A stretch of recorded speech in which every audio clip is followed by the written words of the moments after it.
Let me give you a helpful tip for improving your chipping. This time we're just going to use the left hand. Now there's a few reasons why we only use the left hand. Number one, we want to get used to moving this left shoulder on its own back. That's what drives the backswing. Just get used to turning that back. Number two, I love one hand only because it gives us softness.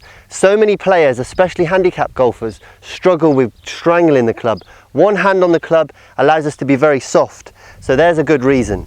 The next thing, rhythm. One hand allows us to be very fluid in the way we move the club back and through. It stops us being too overprotective of the swing. So just allow that really rhythmical, fluid motion to come. Another point, the back of the left hand. Poor chippers tend to break down at impact here. If we can keep this point nice and firm coming through, which is much easier to practice with just the left hand, that's going to really help the strike. The next thing is the strike. If you can strike the ball well with just one hand, when you put two hands on, it's going to feel really, really easy. So there's some good points. I've set my 3-foot circle up.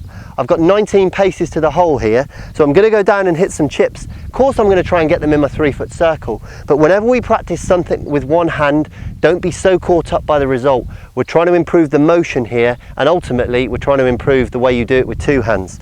So let me go ahead, line up, set the club in position. Now as I take the club back, I'm going to turn that left shoulder and just help it through with the legs. I don't want it to be a whole upper half of the body movement. We turn it back and let the legs release through. Let's see how we go. Turn back, through. Got that going on a really good line. Next one. As I say, don't be too concerned about the result. Think about the motion, get the weight 80% on that left hand side.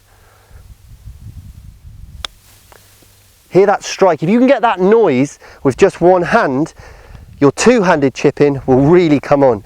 Can you also see, obviously I'm a right-handed person when I write, but I'm making sure I use my left hand all the time here. I'm improving the quality of my left. Now I caught that one a little bit heavy, but the motion was still good. Actually, it's rolled down there probably to about 8 feet. Turn that left shoulder back, pop the legs. So go ahead and practice that drill. Hit lots of balls with just the left hand, and believe me, when you put the right hand on, you're going to find your strike, your consistency, and in the end the result really improve.